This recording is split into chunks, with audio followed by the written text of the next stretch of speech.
A continuación, seguimos entonces con la presentación de la siguiente ponencia, que está a cargo o liderado por Ana Sasso, quien es arquitecta de la Universidad Politécnica de Madrid, doctora en Periferias, Vitalidad y Sostenibilidad Urbana de la ETSAM, Universidad Politécnica de Madrid, España, profesora e investigadora del Departamento de Planificación y Diseño Urbano de la Universidad del Biobío en Chile. También tenemos a Isidora Troncoso, magíster en Investigación Social y geógrafa profesional de la Universidad del Biobío. Javier León Aravena, doctor en Ciencia Política y trabajador social, académico de la Universidad del Biobío. Y Carmen Burdiles, magíster en Intervención Social y trabajadora social profesional de la Universidad del Biobío, con una investigación a cargo de la arquitecta y doctora Ana Sasso. Muchas gracias, Anita. Gracias por el espacio y un honor estar aquí con amigos como Claudio y Mario, y también detrás de Agustín, la persona a la que tanto conozco y aprecio. Bien, bueno, hoy vengo a contar un proyecto que estamos desarrollando. Es una bajada a territorio, al terreno, de una línea de investigación que ha venido desarrollándose durante los últimos 5 años. El proyecto se denomina Estrategias de Sistemas Alimentarios Locales para el Ámbito Metropolitano de Concepción, ESAL 25, y el foco, ¿no?, específico para este espacio se denomina Soberanía y Seguridad Alimentaria frente al cambio climático.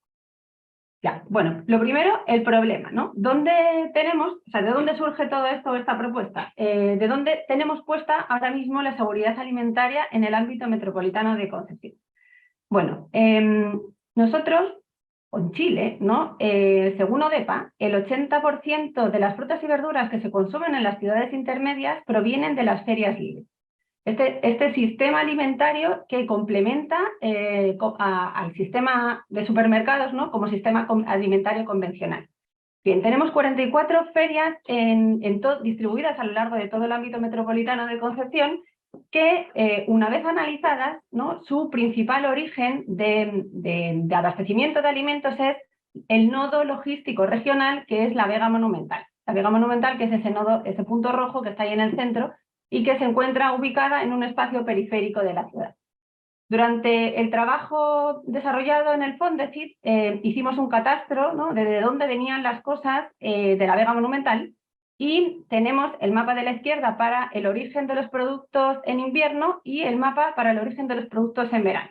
Si veis, tenemos el mapa de Chile, ¿no? El mapa de invierno tal vez es el más relevante o el que más puede mostrar cómo funciona esto. Bueno, en primer lugar, hablaba antes Agustín sobre de dónde vienen las cosas. Lo bueno que tenemos en Chile es que hay una alta productividad en todo el país. Por tanto, tenemos muy baja dependencia de productos frescos que vienen de fuera. Ahora, si veis, nosotros tenemos el punto círculo, el círculo que está ahí es el ámbito metropolitano de Concepción. Tenemos una gran cantidad de productos que vienen desde el Valle Central y también de la zona de Coquimbo y La Serena, ¿no? Pero tenemos una altísima capacidad, volumen de alimentos que está viniendo desde el norte grande, ¿no?, desde la región más alejada de Chile, ¿no?, desde Arica. Lo mismo se repite, el mismo patrón más matizado en verano. ¿Cuál es el problema de esta circunstancia?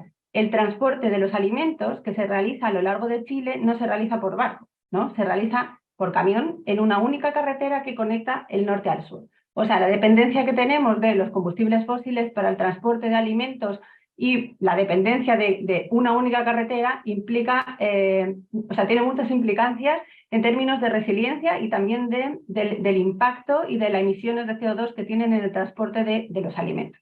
Y es más importante cuando nosotros además hacemos un zoom en el territorio, nos acercamos a él para entender cómo son esos espacios productivos que nos están alimentando, ¿no? No solamente a Concepción, sino en el fondo a todas las grandes ciudades de Chile. Y cuando nos acercamos principalmente a la zona de Arica, ¿no?, que es la zona que veíamos que era ese punto negro arriba del todo, que estaba haciendo una gran provisión de alimentos, nos encontramos con este tipo de espacio productivo.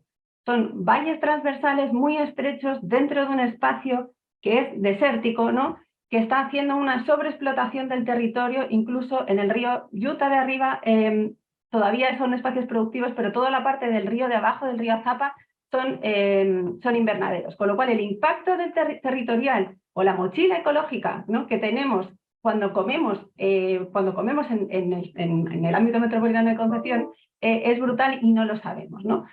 Además, cuando nos acercamos al espacio urbano, la distribución espacial de los alimentos, ¿no? de los lugares donde se distribuyen los alimentos, generan desiertos alimentarios, ¿no? Hay zonas que no tienen en un ámbito de proximidad de 15 minutos andando una feria libre o un supermercado.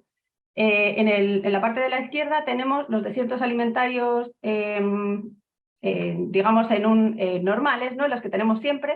Tenemos un 47% de superficie urbanizada que no tiene acceso en 1000 metros andando a ninguno de estos dos sistemas alimentarios, y es el 36% de hogares.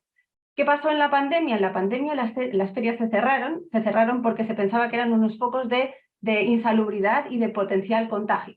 Si veis todas esas zonas que están con los círculos azules, son las zonas que dependen solamente de feria, ¿no? Que dependen de feria y que se convirtieron también en desiertos alimentarios durante 2 o 3 meses. Les costó mucho tiempo recuperarse.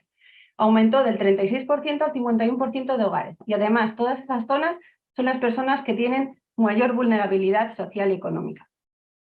Por tanto, acercándonos al marco teórico, ¿cómo se entiende, ¿no? desde el proyecto, cómo entendemos el enfoque de la alimentación o de los sistemas alimentarios urbanos? La ciudad se abastece de múltiples sistemas urbanos que son conectores entre un espacio productivo y un espacio urbano dentro de la ciudad. Dentro de la ciudad, ¿no? Cada uno de los sistemas alimentarios están orientados a determinados tipos de población y a determinados segmentos de población.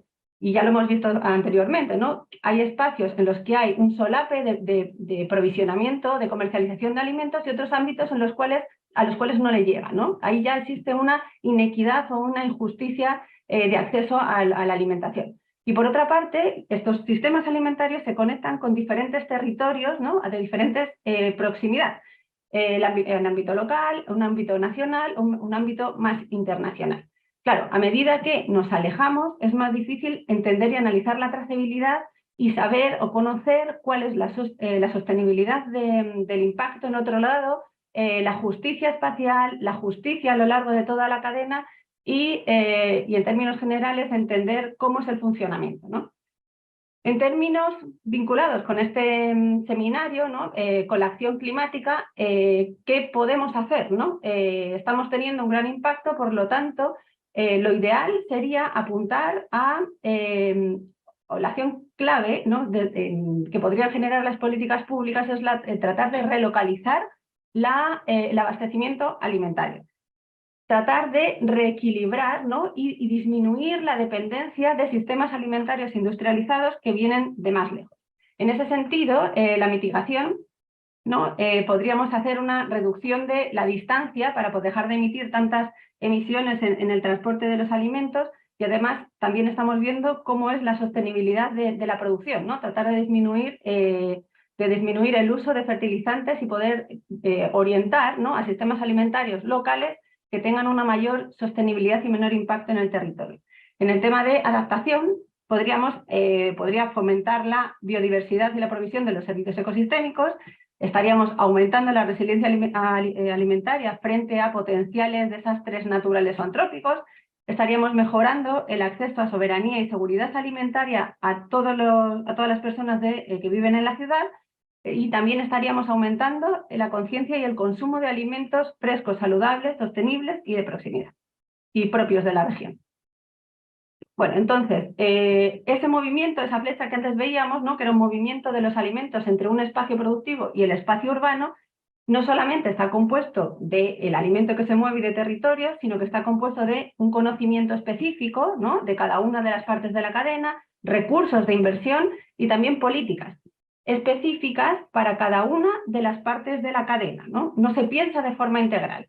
Entonces, no sabemos muchas veces qué pasa antes de la producción, qué pasa después de la comercialización, cuál es la distancia, ¿no? de esos canales, ni existe, lo que decíamos, una política que pueda tratar de entender y mirar toda esta cadena alimentaria de forma integral para poder orientarla y fortalecer y poder mejorarla, ¿no? Y también empezar a pensar en cómo cerrar los ciclos, ¿no? y empezar a plantear temas como la economía circular. Bueno, como solución emergente, existen determinados sistemas alimentarios locales en el ámbito metropolitano de Concepción que han venido, podríamos decir, regenerándose, reconstruyéndose en los últimos 10 años. Y aquí voy a hablar rápidamente de 3.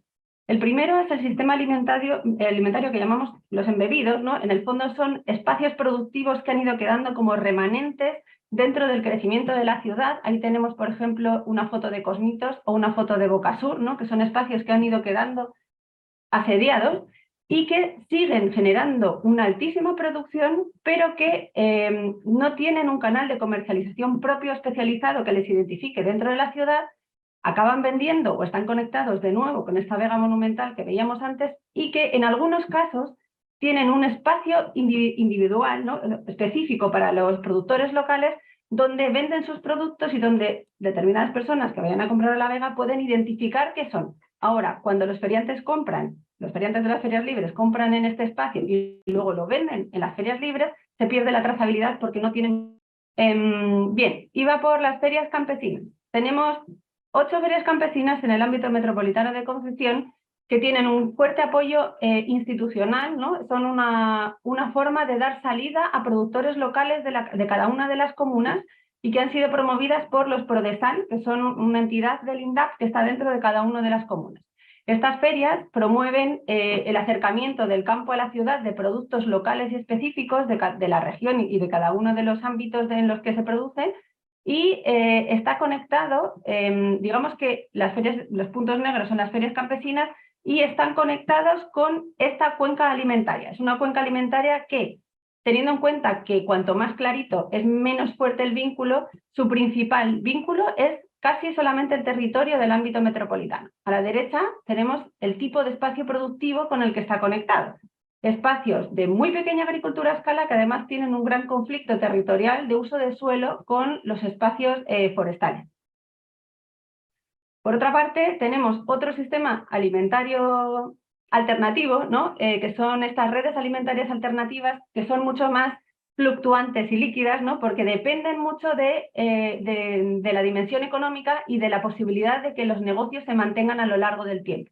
Este mapa ha ido cambiando desde el 2017 muchos han desaparecido, otros han ido apareciendo, y el mapa con el que, o la cuenca alimentaria con la que está conectada, principalmente es de escala de la región del Biobío, pero dependiendo del tipo de productos, ¿no? Porque ellos venden muchos transformados, también pueden llegar a estar conectados con 2 regiones hacia arriba y 2 regiones hacia abajo. También el espacio productivo, usualmente con el que está conectado, es de bastante pequeña escala, aunque a medida que vamos alejándonos, ¿no? Es más difícil entender o conocer cómo son los espacios en los cuales se están produciendo las cosas que en estos lugares se ven. Bien, entonces, ¿qué es el ESAL? El ESAL, ¿no? Después de entender y de ver que existían estos sistemas alimentarios, fue un acuerdo entre los diferentes municipios y del ámbito metropolitano y promovido por la Universidad del Biobío para visibilizar, promover, regenerar los sistemas alimentarios locales del ámbito metropolitano de Concepción, de manera que se contribuya al mejoramiento de la salud y la seguridad alimentaria de la ciudadanía, al fomento de la sostenibilidad del agroecosistema metropolitano y a la reconstrucción de los vínculos resilientes y saludables entre ciudad y los territorios. Bien, otro tema que hablaba Agustín antes importante es la escala. La escala de trabajo y de funcionamiento de la bajada realmente de este proyecto debería ser una escala municipal, una escala local, que son los que en muchos casos tienen las competencias. Sin embargo, dentro del ámbito metropolitano de Concepción tenemos diferentes municipios con diferentes vocaciones. Y nos pareció, o a los comunas también les pareció importante, centrarnos a hablar de una macroestrategia a la cual fuese un paraguas para todas, para después poder hacer la bajada de forma diferente y específica a las vocaciones de cada uno de los territorios. Hay un marco internacional para este tipo de estrategias. El marco, primero los Objetivos de Desarrollo Sostenible, a lo que se apunta con esta estrategia, que tenemos el 2, el 3, el 8, el 10, el 11, el 12, el 15, el 17, y esto apunta a la gran multidimensionalidad, ¿no? de los objetivos que se quieren abordar y también el reto que eso implica. Está el Pacto de Milán de 2015, que está vinculado específicamente con las estrategias alimentarias desarrolladas principalmente en Europa, y después en una escala nacional, el Consejo Nacional de Desarrollo Urbano en un documento de 2021 denominado Propuestas para avanzar a las ciudades de carbono neutrales y resilientes al cambio climático, incluyó la necesidad de establecer un indicador de resiliencia alimentaria para las ciudades, con lo cual ahí hay un precedente nacional. Bueno, este es el cronograma. La verdad es que la propuesta es de 2 años. Hemos estado trabajando en el desarrollo de una carta alimentaria firmada por todos los municipios y por muchos agentes del territorio, en el desarrollo de un levantamiento y de un trabajo, de un diagnóstico que todavía estamos terminando y trabajando, y ahora estamos cerrando el diagnóstico y haciendo el levantamiento de las líneas base para posteriormente, al final de este año, poder terminar de validarlo y aprobarlo. ¿Qué ha sido lo importante? El proceso de articulación de los agentes, ¿no? El proceso de participación ha sido muy bueno no solamente para el levantamiento de los datos, sino para que ellos también puedan empezar a sentarse de forma conjunta y empezar a hablar. Había municipios, o sea, los PRODESAL de los municipios, que son los que promueven el desarrollo o la promoción de la agroecología dentro de los municipios, no se conocían, por ejemplo, entre sí, y ahora están empezando a trabajar juntos para poder coordinarse entre ellos. ¿Y cuál es el método? Bueno, nosotros dividimos como el proceso de la cadena alimentaria en 4, ¿no? Producción, territorio, abastecimiento, distribución, el acceso que se genera en la ciudad como resultado de dónde se distribuyen los puntos de comercialización, y finalmente la repercusión en la salud y lo que depende de las personas, que son los hábitos de consumo.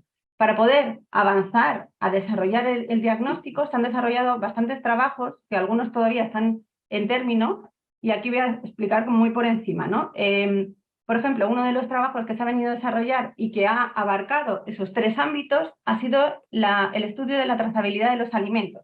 La cuenca alimentaria, que es un poco lo que os he mostrado antes, pero un poco más focalizado, dónde se encuentra la comercialización y cuál es su caracterización, cuál es la cuenca comensal, es decir, desde dónde van las personas a comprar, ¿no? Cuántos son capaces de demorarse o moverse para poder comprar determinados tipos de productos locales, y finalmente los residuos orgánicos. ¿Qué está pasando con los residuos orgánicos vinculados con toda esta cadena alimentaria?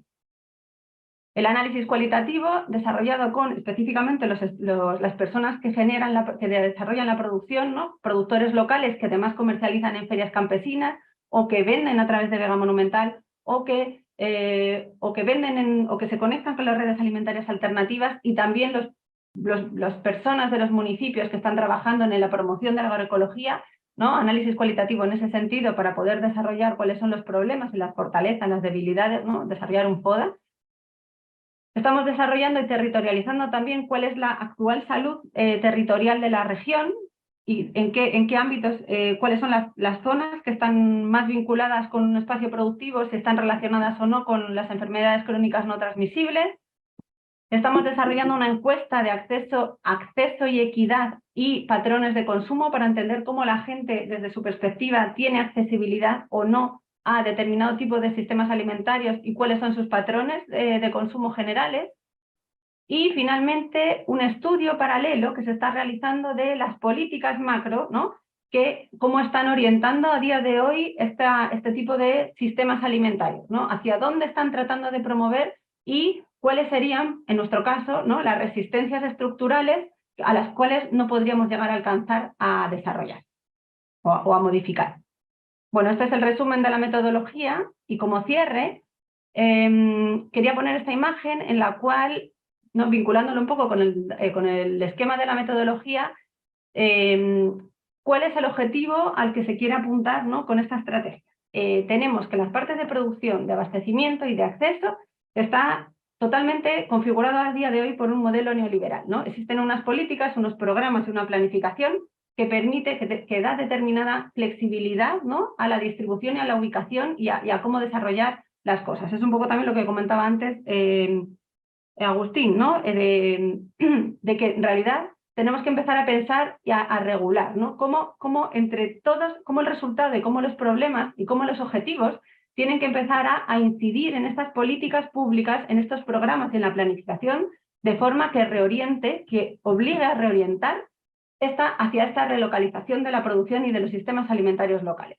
Y también es necesario incidir, ¿no? En la parte personal, en los hábitos de consumo, en las decisiones individuales, a incidir y a dar a conocer y a tener la conciencia del impacto que nuestras decisiones individuales tienen, no solamente en nuestra salud, sino también en la política, o sea, en el impacto, ¿no?, que las ciudades tienen en el territorio. Para más información os dejo aquí las redes sociales, el QR lo podéis escanear y el Linktree donde hay un montón de información de los diferentes seminarios que hemos ido realizando con el proyecto de cada una de las etapas de la cadena productiva. Muchas gracias. Muchas gracias, Ana, por la presentación y qué importante es también entender cómo funcionan estos sistemas alimentarios y finalmente cómo a través de esta economía circular también podemos hacer contraparte a lo que es el cambio climático y la posición sobre el territorio. Así que muchísimas gracias.